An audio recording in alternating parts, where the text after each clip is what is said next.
Адам баласы бұл жарық дүниеге келгенден кейін жер бетіндегі адамдарды қарасаңыздар, әр кім өз білгеніндей қылып, өзінің диниде қандай рұқсат берілсе, ошондой қылып жерге беріп жатат. Туурабы? Мына мұсылмандар жууп, тазалап, кәпіндап, жаназа намазын оқып, желкебизге көтөрүп апарып, акырын жумшак, аста, этият кылып кабырга жайга беребиз. Туурабы? Бул ислам дининин көрсөтмөсү.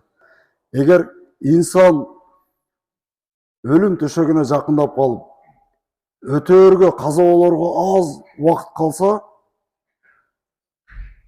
шариятыбыз ушуну үйрөтөт.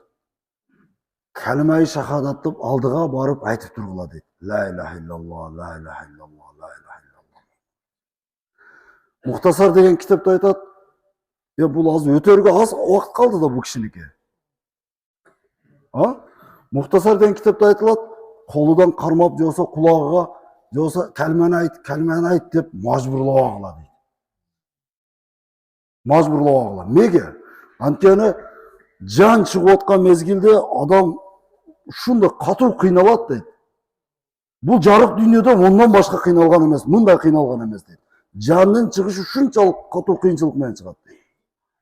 Ошол мезгилде сиз колуну кармап алып туруп, ата жоса ата эле ата, эне эле эне, калиманы айтып калың деп туруп зордоп атсаңыз,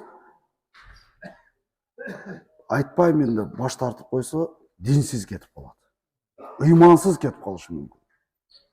Ошон үчүн ислам дини эмнени үйрөтөт бизге? Ошондой өлүм төшөгүдө жатканда, оор учурда мына үзүлөт деп атканда, калимаи шахадатты айтып, ла илаха иллаллах Мухаммаду Расулуллах. Кокусу шуну кулагы угуп калса, тили кайталаса экен деген эле үмүт. Көрдүңүздөр? Кайсы бир адам иман кабыл кылбады, мусулман болбоду, башка динде жашады дагы, шу өтөр мезгилиде, өлөр мезгилиде, жаны мына чыгаар мезгилиде, бирок гаргарага чейин ла илаха иллаллах Мухаммаду Расулуллах десе, мусулман болуп каза болот ошо киши. Кимдир бирөө 70-80 жыл мусулман болуп жашады дагы, өлөр мезгилиде, шу гаргарага чейин айтпаймын калимаңды деп баш тартып берген болсо, ыймансыз кетип калат дейт.